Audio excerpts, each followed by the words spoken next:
Salut tout le monde, c'est au tour de Daiki pour le lot de tombola qu'il a gagné. Je rappelle que nous avons donc ici à la base FS Outlaw rebadgé chez VRX et chez MHD France, MHD Pro. Cette machine sous le logo FS vaut en charbon à l'heure actuelle encore en boutique 150-160 €. Est-ce que c'est un deal? Et il faut dire que oui. Il a évidemment des points faibles, mais 150 € pour un engin d'un gabarit quand même sympa, qui passe partout, qui a quand même une bonne vitesse. Gaffe à la chauffe moteur, je le répète. L'étagement n'est pas variable et ils ont mis un peu trop gros avec l'étagement, mais il y a moyen de faire un truc sympa. C'est quand même à peine plus cher qu'un Funtech. Le Funtech a ses avantages aussi sur la solidité des trains. Après, c'est un tout petit engin, donc c'est normal. Mais tu es embêté avec les lithium-ion. Quand tu passes au lipo, il faut la batterie exprès qui coûte cher. Ils ont amélioré le cerveau, il y a le frein maintenant, il y a tout. Il y a toujours encore, par contre, pas d'amorto hydraulique de série. C'est un peu dommage. Parce que si déjà, tu vois, pour dire, tu vois, la French Touch, on a mis le cran en plus que les autres. Ça serait quand même sympa. Même s'il était un tout petit peu plus cher. Mais avec l'équipement qu'il faut. Et moi, je suis définitivement pour un brushless à bord. Et toi, tu es en train de m'embêter à ne pas vouloir faire ce que je veux. Voilà. Donc cet engin franchit super bien. Il se comporte super bien. Le cerveau est un peu lent aussi. Mais ça va avec la lenteur du charbon. Avec ça, en plus, tu as évidemment donc une radio. 2 lipo 2S 5200.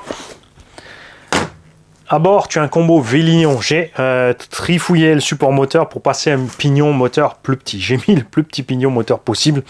Là-dedans, plus bas, tu peux pas, le moteur touche. Donc ça va déjà nettement mieux. Tu peux le brider à 50% ou le rouler débridé. Tu es à dos, c'est à toi de voir ce que tu peux faire subir à ta machine ou pas.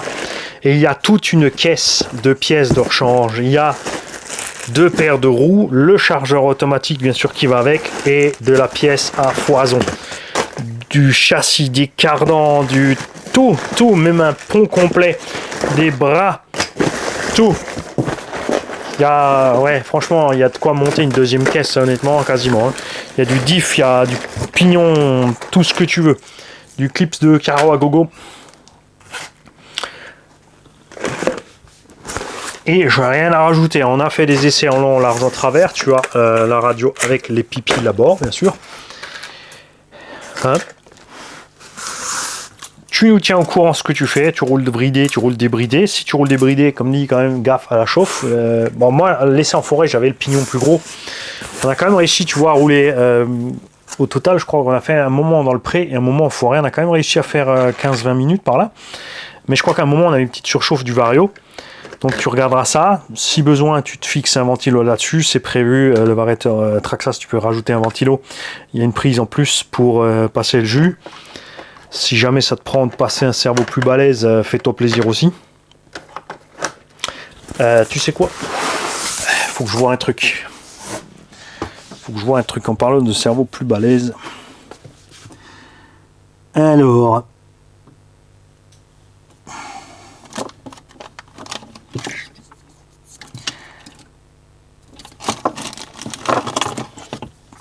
Tu sais quoi? Hop, voilà, cerveau plus balèze, pignon métal à bord. Donc tu laisses une fois comme ça, c'est vite remplacé, tu sauras le faire. De toute façon, ton papa, il s'y connaît un RC, c'est pas sa première RC, donc il pourra t'aider, c'est sûr. Ça serait vraiment chouette si FS Racing se décidait à faire un engin identique, plus solide. Ne serait-ce qu'à la même échelle des gens plus solides, si bien sûr ils ont envie de passer au 1.7. Bon, en 1.7, il y aura des sérieux concurrents, il y a le Diddy Kong là-bas derrière. Mais non, franchement, il y a moyen, il y a vraiment une base, c'est ce qui est un peu rageant sur ce genre de modèle. Il y a une base pour faire tellement mieux que ça. Des diffs plus balèzes, un diff central en plus. Un chariot moteur. Il faut vraiment pas grand-chose. il y a moyen de faire une super caisse, elle est super agréable. Donc, si tu te poses la question, pour un petit, est-ce que ça vaut le coup? La réponse est oui. Si un petit qui, si toi, tu sais déjà faire de la RC, hein, attention, et que tu veux lancer ton petit dans l'aventure RC, les pièces sont pas chères, sont facilement disponibles, comme c'est rebadgé chez 3 ou 4 rebadgeurs différents. Alors, prends pas la version MHD, parce que la version MHD coûte beaucoup plus cher que les autres. C'est pourtant exactement la même. Comme dit, le charbon chez FS et les VRX, c'est 130, 150 euros. Chez MHD, c'est déjà 200 et des brouettes. La version brushless, c'est avec il y a 300 et des brouettes, c'est du délire. Les autres sont à 2,20, 2,50 avec le brushless. Les pneumatiques, on m'a dit, ont été changées. C'est J-Speed qui a acheté une des dernières versions. Il m'a dit maintenant il y a des pneumatiques un peu plus balèzes dessus. C'est pas forcément mieux parce que ces pneus-là économisent énormément la méca et la machine, hein, sur les impacts. Et justement pour le crapahutage et la balade en forêt, ouais. Fais gaffe à la chauffe moteur, mais pour lancer ton gamin en balade forêt, mon avis, il y a de quoi le faire marcher quelques kilomètres avec un engin du genre. Donc, Daiki, je vais t'envoyer un mail avec le point où tu choisiras ton point mondial relais pour recevoir la machine, soit toi ou soit ton père. Hein. Légal, vous me direz ça, sur lequel mail j'envoie ça. Parce que les deux m'ont écrit, il y a papa qui a écrit tout de suite, ah c'est mon fiston qui a gagné, mais là il est en train de bosser, il verra peut-être pas la vidéo. Mais voilà, ça va, il arrive à temps aussi. C'est pas parce qu'il y a une caisse de pièces de rechange que tu es obligé de faire le bourrin, mais personne ne t'en voudra si tu le fais. Il y a de quoi réparer. Fais-toi plaisir, régale-toi. Le combo, de toute façon, au pire, une fois que la machine sera déglingo, tu pourras le sortir de là et le mettre, bien sûr, dans une autre machine. Combo qu'on a reçu de RCCOM 83. Tu pourras le mettre dans une autre machine. Ce genre de combo qui emmène sans problème une machine de 3 kg à facilement 60-70 km/h. Bien sûr, tu peux aller plus vite, je sais très bien, qui donne les slash jusqu'à 90, mais je te parle dans des mesures utilisables et où le véhicule survit longtemps. Hein. Y a des gens, ils sont toujours possédés par la VMAX et ils croient toujours que parce que sur la boîte, il y a écrit 90, ils croient qu'ils roulent à 90. Surtout dans le tout-terrain, tout droit dans un pré. Accroche-toi pour aligner des vitesses pareilles en permanence, surtout avec des petites machines comme ça. Ça va partir dans tous les sens et tu vas la déchiqueter, c'est tout ce qui va t'arriver. C'est pas fini. Après ça, on a encore le FS. FS Conrad Riley, donc Bash. Et pour le Arma 5e, il faudra attendre un tout petit peu puisqu'on attend Yves de chez RC Fast Cars qui vient avec la pièce qu'il nous faut pour le compléter sur le train avant.